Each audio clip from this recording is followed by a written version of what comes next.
Qu'est-ce que ça fait aux militants que vous êtes, un rassemblement comme ça?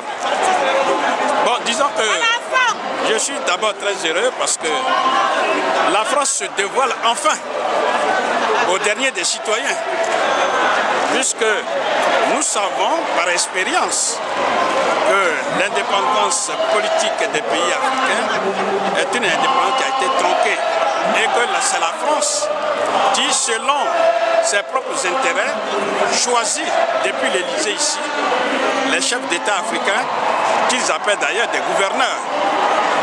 Bon, Laurent Gbagbo ne répond pas aux critères de la France parce que, comme lui-même il le dit, il n'a qu'un seul compte qui est en Côte d'Ivoire.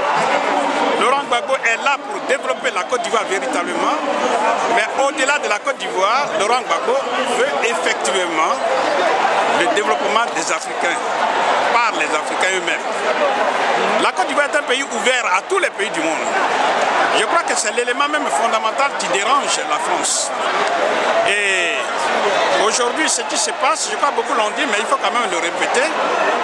Les élections au premier tour, comme vous l'avez vu, ça a été des élections dignes d'un pays développé. Et au deuxième tour, il y a eu de la tricherie grossière. Des villes entières qui avaient, admettons par exemple, 100 000 habitants, au deuxième tour se retrouvent facilement à 300 000 habitants, etc. Des gens qui ont été molestés, empêchés de voter. Il y a eu trucage, il y a eu des morts. C'est-à-dire qu'on a arraché des forces, des signatures, des PV du côté de Gbagbo. Ceux qui n'ont pas voulu signer ont été purement simplement frappés. D'autres, malheureusement, y ont trouvé la mort.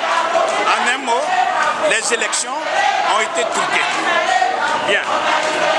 Et ce sont ces résultats, ce sont ces faux résultats-là qui ont été transférés à la Commission électorale indépendante. Donc, Youssouf Bakayoko, qui est le président de la CEI, qui sait pertinemment que les résultats sont faux et qui donne vainqueur à Ouattara, ne voulait même pas les annoncer.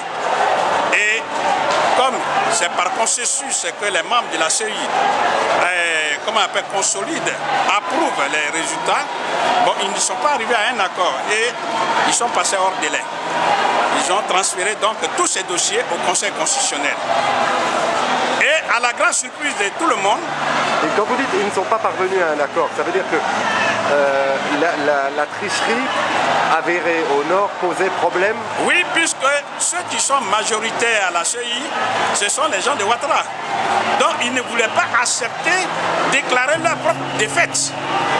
Parce qu'ils savaient pertinemment que c'était faux. Puisque le président de la CEI voulait travailler certainement sérieusement, mais comme il ne pouvait pas le faire, bon, finalement c'est le Conseil constitutionnel.